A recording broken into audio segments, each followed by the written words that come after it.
Hello everyone, welcome to civil services studies. आप सभी का हार्दिक हार्दिक स्वागत है भाई। हम लोग सीसेट पेपर 2 डिस्कस कर रहे हैं और इसी क्रम में नेक्स्ट सेट हम लेकर आए हैं आप लोगों के लिए। ठीक है भाई, करते हैं स्टार्ट विदाउट वेस्टिंग टाइम। ठीक है, देखो भाई, पैराग्राफ से स्टार्ट कर रहे हैं। पैराग्राफ थोड़े इंपॉर्टेंट हैं, इसलिए मैंने इतने सारे पैराग्राफ्स उठाए हैं। एक्चुअली है क्या, मैं आपको सिंपल सी बात समझाता हूँ। इस तरीके से पढ़ने में फायदा होगा कि क्वेश्चंस हम सॉल्व करते हैं।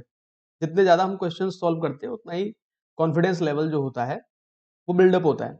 जैसे हम लोग जैसे पैराग्राफ जितने सॉल्व करते हैं तो पैराग्राफ से कॉन्फिडेंस आता है। दूसरी चीज, अगर सपोज करो मैं ये कहूँ आप लोगों से, मैथ्स की प्रैक्टिस की बात है, तो आप ये कहो, एक काम क्या हो सकता है कि मैथ्स को कंप्लीट पढ़ने की कोशिश करें हम लोग।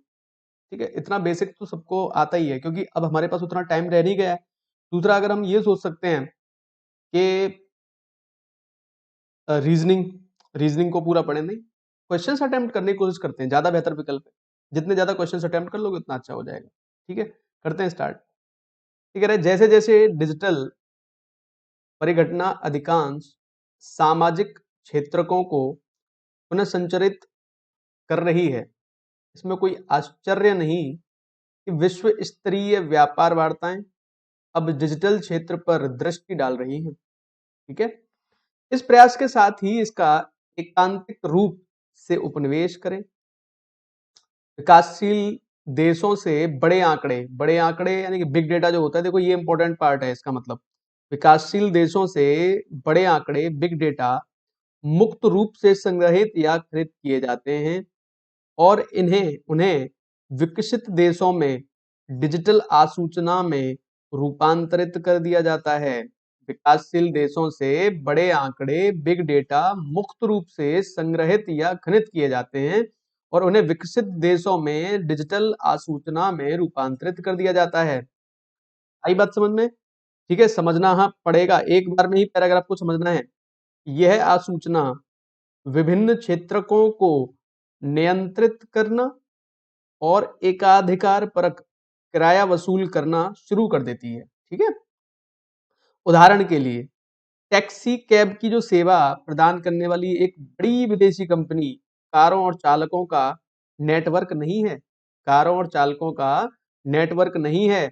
यह आने जाने, लोक परिवहन, सड़कों, यातायात, नगर की घटनाओं, यात्रियों और चालकों की वैयक्तिक व्यवहार परक विशिष्टताओं आदि से संबंधित डिजिटल अधिसूचना ही है। समझना ध्यान से, कैब की जो फैसिलिटी प्रोवाइड करने वाली कंपनी है उसका नेटवर्क सिर्फ कार और ड्राइवर तक ही लिमिटेड नहीं है।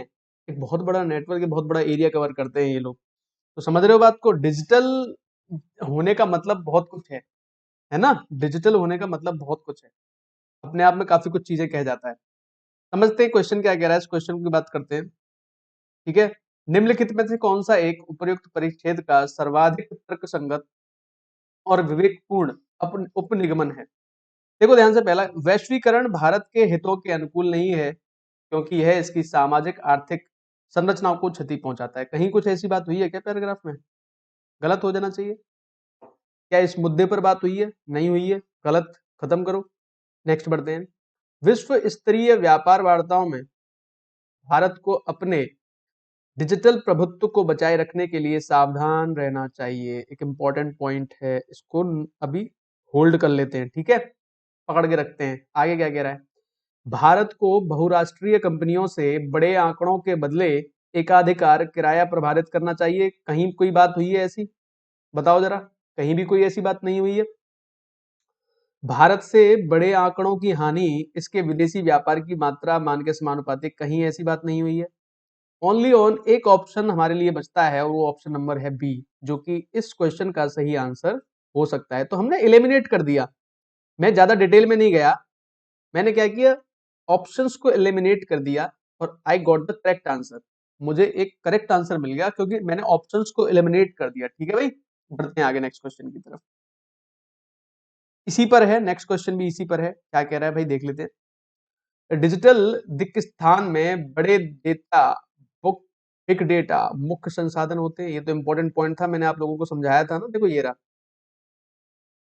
विकासशील देशों में बड़े आंकड़े मुक्त रूप से संग्रहित या खनित किए जाते हैं और उन्हें विकसित देशों में डिजिटल आसूचना में रूपांतरित कर दिया जाता है। वेरी इंपॉर्टेंट यही होगा इसका, वैसे मुझे लग रहा है। आगे पढ़ लेते हैं। बड़ी अर्थव्यवस्थाओं से बड़े आंकड़े सृजित होते हैं, कुछ ऐसी बात नहीं की है।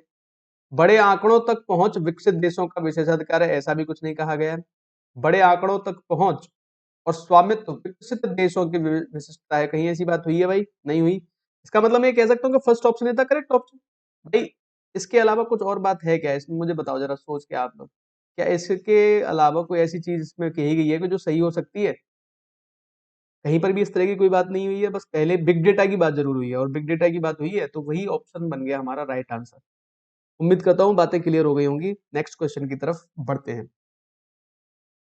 क्या कह रहा है? भारत समेत पूरे विश्व के ग्रामीण निर्धनों का मानवकृत जलवायु परिवर्तन में नगण्य योगदान रहा है। बहुत इंपॉर्टेंट है पहला ही पॉइंट। भारत समेत पूरे विश्व में ग्रामीण निर्धनों का मानवकृत ग्रामीण निर्धनों का मानवकृत जलवायु परिवर्तन में नगण्य योगदान रहा है, तथापि इसके प्रभावों का सामना करने में वे अग्रिम पंक्ति में हैं। ठीक है। कृषक अब वर्षा और तापमान के ऐतिहासिक औसतों पर भरोसा नहीं कर सकते और अधिक बारंबार होने वाली अत्यधिक मौसमी घटनाएं जैसे सूखा और बाढ़ महाविपदाओं के रूप में परिमाणित हो सकती हैं। बिल्कुल सही बात है ये, है ना? इंपॉर्टेंट पैराग्राफ है। और नए खतरे हैं सामने, जैसे कि समुद्र स्तर में वृद्धि और जल पूर्ति पर पिघलते हुए हिमनदों का प्रभाव। ये तो भाई देखो एक बहुत ही ज्वलंत मुद्दा है, आप लोगों को पता होगा कि ग्लोबल वार्मिंग जब हुई तो क्या हो रहा है, इस तरह से हो ही रहा है कि जो तापमान है वो ग्लोबल टेम्परेचर बढ़ता ही है हमेशा, और जल का स्तर बढ़ जाता है, समुद्र का स्तर बढ़ जाता है, क्योंकि जो हमारे ग्लेशियर्स होते हैं वो पिघलना स्टार्ट कर देते हैं। ठीक है। तथा जल पूर्ति पर पिघलते हुए हिमनदों का प्रभाव पड़ता है। ठीक है। छोटे कृषि फार्म कितने महत्वपूर्ण हैं? पूरे विश्व में लगभग 2 अरब यानी कि बिलियंस में लोग हैं ना, अपने भोजन और आजीविका के लिए उन पर निर्भर हैं। देख रहे हो तुम, छोटे कृषि फर्म बहुत ज्यादा इंपॉर्टेंट है, 2 अरब लोग खाने के लिए उन पर निर्भर हैं। ठीक है। भारत में छोटी जोत वाले किसान देश का 41% खाद्यान्न और अन्य खाद्य पदार्थ उत्पादित करते हैं, जिसका स्थानीय एवं राष्ट्रीय खाद्य सुरक्षा में योगदान है। इसका स्थानीय 41% खाद्यान्न है, पहली बात तो ये। ठीक है। और इसका स्थानीय एवं राष्ट्रीय खाद्य सुरक्षा में योगदान है। तो अब हमने पैराग्राफ ढंग से एक बार रीड आउट कर लिया, तो इसका मतलब हम आंसर बहुत आसानी के साथ दे सकते हैं इस क्वेश्चन के। मैं समझ रहा हूँ इसके आंसर आप आसानी से दोगे, है ना? छोटे किसानों को प्रोत्साहन देना पर्यावरणीय रूप से धारणीय विकास के बारे में किसी भी कार्यावली का महत्वपूर्ण भाग है। बताओ भाई, इंपॉर्टेंट है। होल्ड करके रखते हैं अभी इसको, अपने पास होल्ड कर लेते हैं इसको। होल्ड करने से क्या होगा कि ये हमारे सामने रहेगा कि भाई अभी ये हो सकता है इसका आंसर। सेकंड ऑप्शन पे आ जाओ भाई। भूमंडलीय तापन के न्यूनीकरण में निर्धन देशों की कोई भूमिका नहीं है, ये कुछ ऐसी बात हुई नहीं है। बड़ी संख्या में किसान परिवारों के होने के कारण भारत को, जहां तक भविष्य का अनुमान किया जा सकता है, खाद्य सुरक्षा की समस्या नहीं होगी। ये ऐसी बात नहीं हुई है, कहीं पर भी ऐसी बात नहीं हुई है दोस्तों, समझना है ध्यान से इन सब चीजों को। भारत में केवल छोटी जोत वाले किसान खाद्य सुरक्षा सुनिश्चित कर सकते हैं, क्या ऐसा है? भारत में छोटी जोत वाले किसान देश का 41% खाद्यान्न, 41% सुनिश्चित कर सकते हैं ओनली। तो भाई नहीं होगा ये, तो एक ही ऑप्शन मेरे पास बचता है, जिसका अगर तुम अंदाजा भी ना लगा पाओ तो ऑप्शन एलिमिनेट करो और आंसर आएगा तुम्हारा, और यही आंसर होगा। छोटे किसानों को प्रोत्साहन देना पर्यावरणीय रूप से धारणीय विकास के बारे में किसी भी कार्यावली का महत्वपूर्ण भाग है। यही अपना आंसर बन जाएगा दोस्तों। इस तरीके से हम आंसर इस पे मार्क कर सकते हैं। ठीक है। बढ़ते हैं आगे। क्या कह रहा है नेक्स्ट क्वेश्चन की तरफ? कह रहा है भारत समेत पूरे विश्व के ग्रामीण निर्धनों का मानवकृत जलवायु परिवर्तन में नगण्य योगदान रहा है। वही वही पैराग्राफ है ना? वही पैराग्राफ है, तो ऑप्शंस पे आ जाओ। उपयुक्त परिच्छेद उपलक्षित करता है क्या? देख लेते हैं ध्यान से, है ना? भारत में खाद्य असुरक्षा की संभावित समस्या है, बिल्कुल करेक्ट बात है, बिल्कुल समस्या रहेगी। ऑप्शन वो जो पैराग्राफ है हमारा, ये बिल्कुल सही बात, सटीक बात हमको बता रहा है कि हाँ बिल्कुल समस्या रहने वाली है भाई। ठीक है। दूसरा, भारत को अपनी आपदा प्रबंधन की क्षमताएं मजबूत करनी होंगी। देखो, ये एक बहुत ही इंपॉर्टेंट पॉइंट है। इसी के बारे में सारी बातें हो रखी हैं और ये सबके लिए है। ठीक है, ये सबके लिए है। ये पॉइंट तो एक ग्लोबल पॉइंट है और ये सही है। तो ऑप्शन नंबर सी करेक्ट हो जाएगा, है ना। एक और दो दोनों ही लक्षित होते हैं इस परिप्रेक्ष्य में जो है। ऑप्शन सी हमारा करेक्ट आ जाएगा। हमारा आंसर क्या हो जाएगा? आ, एक और दो दोनों। उम्मीद कर रहा हूँ बात समझ में आ गई होगी सब लोगों के। ठीक है, उम्मीद कर रहा हूँ समझ में आ गया होगा। ठीक है, एक और पैराग्राफ पढ़ते हैं भाई। पैराग्राफ्स लिए मैंने, है ना। आराम से पढ़ो और आंसर्स करो। अब ये इतना बड़ा पैराग्राफ है, सोचो अगर इसके लिए एक क्वेश्चन इन लोगों ने रखा है, लेकिन पढ़ना पड़ेगा, आंसर करना पड़ेगा अगर आपको थोड़ा सा सोचना है तो, है ना। लगभग 56 मिलियन वर्ष पूर्व अटलांटिक महासागर पूरी तरह फैला हुआ नहीं था और जंतु, जिसमें शायद हमारे प्राइमेट पूर्वज भी शामिल थे, एशिया से यूरोप होते हुए उत्तरी अमेरिका तक पूरे ग्रीनलैंड में चल कर जा सकते थे। ठीक है, पृथ्वी आज की अपेक्षा अधिक उष्ण थी, ये तो खैर सबको पता भी है। किंतु जैसे जैसे पुरानूतन युग समाप्त हुआ पुरानूतन युग समाप्त हुआ और आदि नूतन युग आरंभ होने लगा, यह और अधिक, बल्कि तेजी से आमूल रूप से उष्ण होने लगी। यानी कि टेम्परेचर ग्लोबली रेज होने लगा, टेम्परेचर बढ़ने लगा, टेम्परेचर। ठीक है, कारण था कार्बन का अति विशाल रूप से भूवैज्ञानिक है अकस्मात निर्मुक्त होना। ठीक है, इंपॉर्टेंट पॉइंट है। पुरानूतन आदि नूतन ऊष्मीय महत्तम पैलियोसीन इयोसीन थर्मल मैक्सिमम या पीटीएम जिसको कही जाता है, इस अवधि के दौरान, पीटीएम है ना, इस अवधि के दौरान वायुमंडल में उतना कार्बन अंतःक्षिप्त हुआ जितना आज मनुष्य द्वारा पृथ्वी के कोयले, तेल और प्राकृतिक गैस के सारे भंडारों को जला देने पर अंतःक्षिप्त होता। सोच रहे हो तुम कितना कार्बन निकला था? बहुत ज्यादा निकल गया यार। ठीक है, पीटीएम लगभग 1.5 लाख वर्षों तक बनी रही, जब तक कि कार्बन की अतिशय मात्रा पुनः अवशोषित ना हो गई। इससे सूखा, बाढ़, कीट, प्लेग, कतिपय विलोपन हुए, पृथ्वी पर जीवन का अस्तित्व बना रहा। वास्तव में यह फला फूला, लेकिन इसमें घोर भिन्नता आ गई। ठीक है, अच्छा एक पैराग्राफ इन लोगों ने दिया है और इसका एक ही क्वेश्चन है। अब ये क्वेश्चन तुम देख रहे हो, फिर एक क्वेश्चन के पैराग्राफ, इनके ऑप्शंस को पढ़ना है, फिर उनको एलिमिनेट करना है जिस हिसाब से इन लोगों ने आंसर दिए उसके। देख रहे हो एक क्वेश्चन के लिए कितनी जद्दोजहद है भाई। 2.5 नंबर का क्वेश्चन होता है एक, है ना। उपयुक्त परिच्छेद के आधार पर निम्नलिखित पूर्व धारणाएं बनाई गई है। पहली, भूमंडलीय तापन का इस ग्रह के जैव विकास पर प्रभाव पड़ता है। बिल्कुल सही बात है, एग्जैक्ट बात है। जैव विकास पर प्रभाव पड़ता है, टेम्परेचर का बिल्कुल प्रभाव पड़ता है। ठीक है, दूसरा देखो, भू संहतियों के पृथक होने से वायुमंडल में कार्बन की विशाल मात्रा में निर्मुक्त होती है। क्या ऐसा हुआ था? देखो कार्बन की मात्रा निर्मुक्त कब हुई थी? पुरानूतन से आदि नूतन युग में प्रारंभ जब हुआ था। के कारण था कार्बन का अति विशाल रूप से भूवैज्ञानिक तक अकस्मात मुक्त हो जाना। ठीक है, इनका कोई मतलब नहीं है। पृथ्वी के वायुमंडल का तापन बढ़ने से इसके वनस्पति जात और प्राणी जाति की संरचना में परिवर्तन हो सकता है। बिल्कुल सही बात है, ये कही गई है लास्ट में बात, समझो आप इसको। ये इसमें घोर भिन्नता आ गई, जीवन में घोर भिन्नता आ गई। इसका मतलब क्या है? टेम्परेचर चेंज होता रहा, टेम्परेचर चेंज होने से ही चेंजिंग आई है। इस पैराग्राफ के अकॉर्डिंग मैं जो बात करूं अगर आपसे, तो है ना। देखो, वर्तमान मानवकृत भूमंडलीय तापन से अंततः ठीक वैसी ही स्थितियां हो जाएंगी जैसी 56 मिलियन वर्ष पहले थी। नहीं, ये कुछ नहीं कहा गया इसमें, है ना। तो कौन कौन सा ऑप्शन सही बताया मैंने? फर्स्ट और third, option number C correct हो जाएगा। ठीक है, एक बार में पैराग्राफ को समझना पड़ेगा। एक बार में अगर समझ गए तो बहुत अच्छे मार्क्स इसमें आप ला सकते हो। ठीक है, वैसे तो आप 66 पे ही क्वालिफाई कर जाओगे, लेकिन अगर आप अच्छा परफॉर्मेंस करते हो तो एक अपने को संतुष्टि मिलती है कि भाई हम सिर्फ क्वालिफाई नहीं कर गए, हम बहुत अच्छा परफॉर्मेंस करके आ गए। ठीक है ना, तो कॉन्फिडेंस के सारा खेल है। क्या कह रहे हैं? Sunita cuts a sheet of paper, एक सुनीता शीट पेपर काटती है 3 पीस में। ठीक है, लेंथ ऑफ फर्स्ट पीस, पहले पीस की जो पहले भाग की जो लंबाई है equal to the average of 3 single digit odd prime number. 3 single digit, 3 एकल विषम अभाज्य संख्या लिख लो यहाँ पे।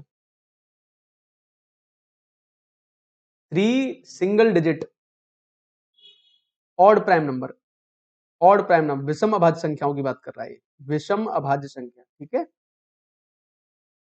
दूसरे टुकड़े की लंबाई तीसरे के पहले प्लस एक तिहाई।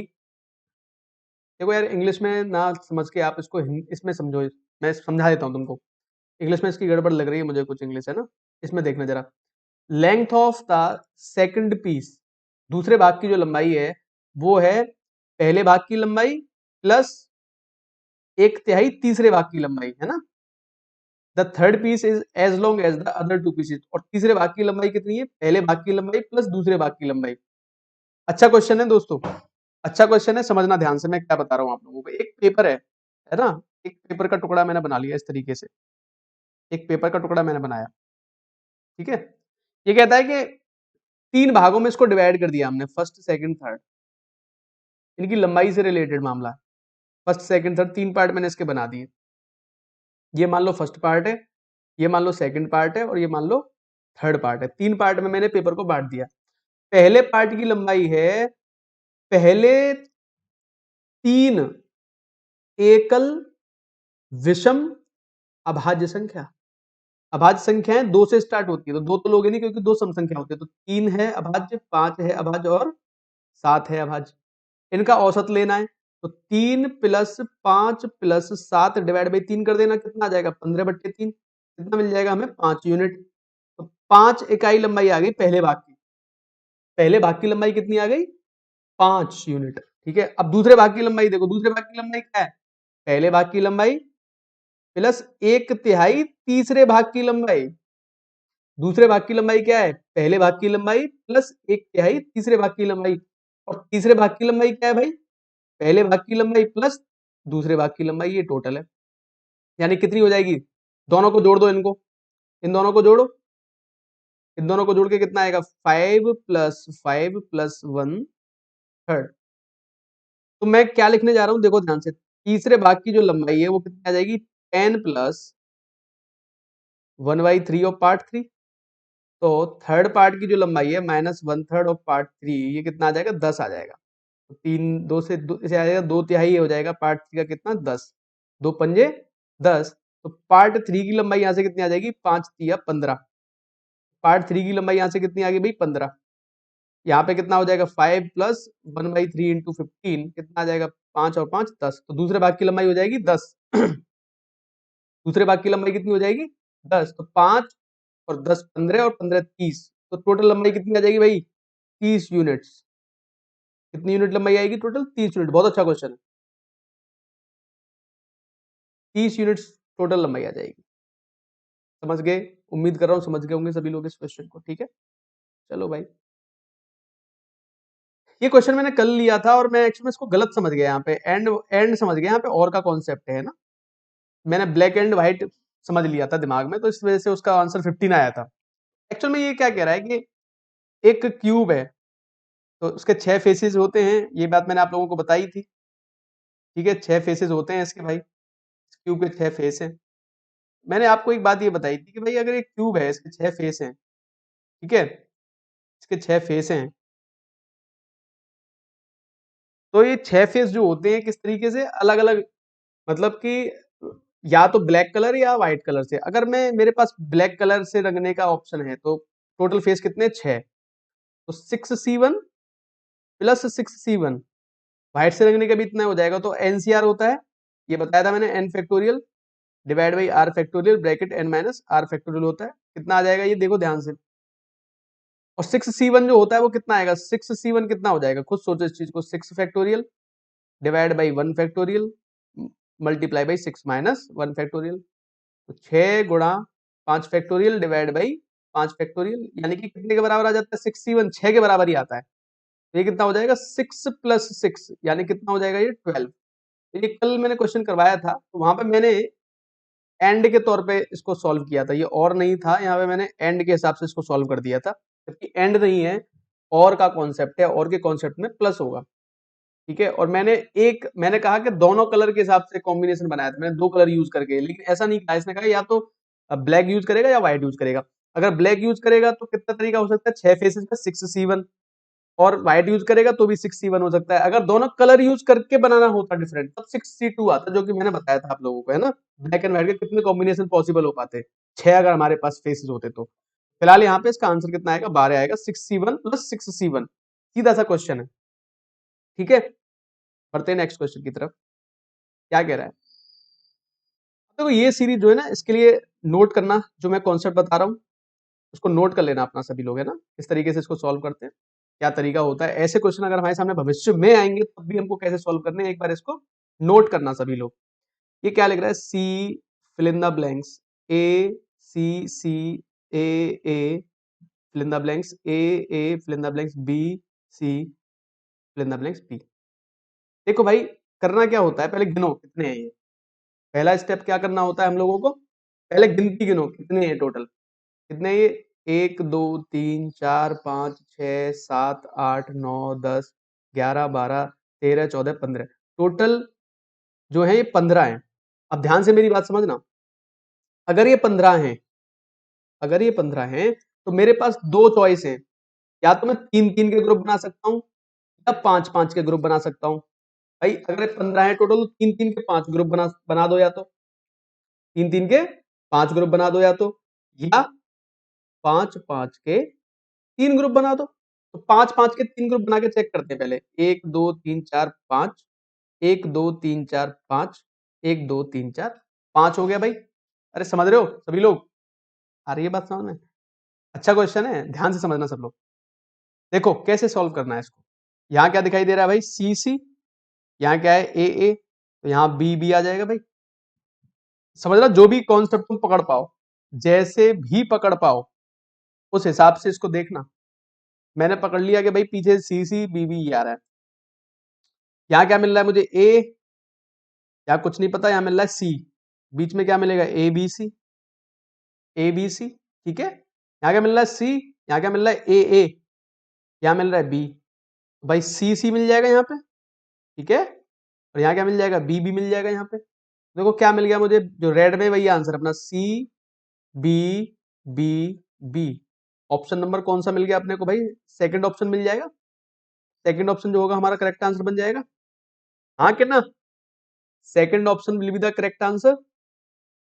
ठीक, क्लियर होना चाहिए, कॉन्सेप्ट समझ लेना मैंने क्या बताने की कोशिश की। जब भी ऐसे क्वेश्चन आएंगे आपको सीरीज बनानी है, और सीरीज बना के इनके आंसर लिखने होते हैं हमेशा। ठीक है, जैसे 15 ऑड नंबर सीरीज बनी, तो ऑड नंबर सीरीज में क्या हो सकता है, अगर यहाँ 16 होता ना, अगर यहाँ 16 होता तो दो चॉइस हो सकती थी, 4 4 के ग्रुप और 8 8 के ग्रुप, दो।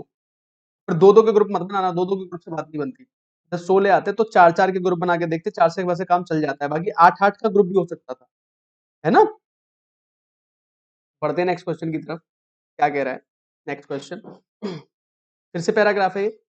बदलती जलवायु और इससे निपटने के लिए सरकारों के, चाहे वे कितनी भी अनिच्छुक हों, अंतिम प्रयासों का निवेशकों के प्रतिफल पर बड़ा प्रभाव पड़ सकता है। बदलती जलवायु और इससे निपटने के लिए सरकार के अंतिम प्रयासों का निवेशकों के प्रतिफल पर बड़ा प्रभाव पड़ सकता है। जो इन्वेस्टर होते हैं, वे कंपनियां जो बड़ी मात्रा में जीवाश्म ईंधनों का उत्पादन या उपयोग करती हैं, उच्चतर करों और नियामक बोझ का सामना करेंगे, यानी कि उन पर टैक्स का बर्डन बढ़ जाएगा, और उन पे जुडिशरी भी बिठा देंगे ये, उनके लिए रूल्स रेगुलेशंस भी बना देंगे ये, ठीक है।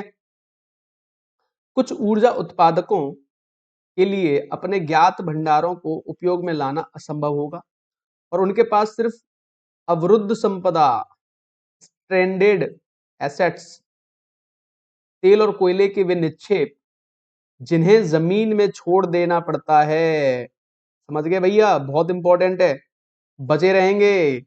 अन्य उद्योग अपेक्षाकृत और अधिक आतंकिक मौसम, तूफान, बाढ़, उष्णता लहर, सूखा से होने वाले आर्थिक नुकसान से प्रभावित हो सकते हैं। अच्छा पैराग्राफ है, एक बार डाइसेक्ट तो हमने कर ही लिया, अब ऑप्शंस पढ़ो, ऑप्शंस पढ़ने के बाद फिर उसको एलिमिनेट करना है हम लोगों को, है ना। क्या कह रहा है पहला, जलवायु परिवर्तन का सामना करने के लिए सरकारों और कंपनियों के को पर्याप्त रूप से तैयार होने की आवश्यकता है। बिल्कुल करेक्ट है, ये बिल्कुल सही है, ये ऑप्शन करेक्ट है भाई, ये तो बिल्कुल बोला ही गया है, ये बिल्कुल करेक्ट है ऑप्शन पहला वाला। ठीक है, सेकंड पे आते हैं, क्या कह रहा है सेकंड ऑप्शन हमसे।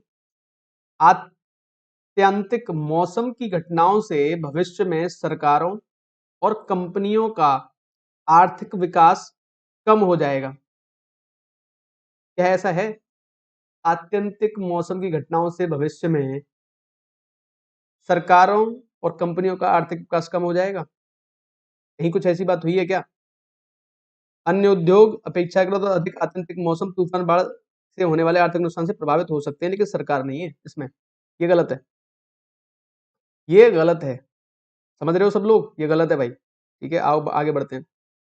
जलवायु परिवर्तन की उपेक्षा करना निवेशकों के लिए भारी जोखिम है, तो करेक्ट बात है, इसमें ये इनकी बात तो करी गई है, दो चीजों की बात करी गई है, तो ऑप्शन नंबर कौन सा सही हो जाएगा भाई? सी ऑप्शन सही होगा, 1 और 3। आ रही है बात सबको समझ में? Option number C will be the correct answer. ठीक है, तो भाई आज के लिए इतना रखते हैं, मतलब इस सेशन के लिए एक सेशन और देंगे आपको। ठीक है, डेली 2 सेशन सी सेट के चलेंगे यार। ठीक है, थैंक यू, धन्यवाद।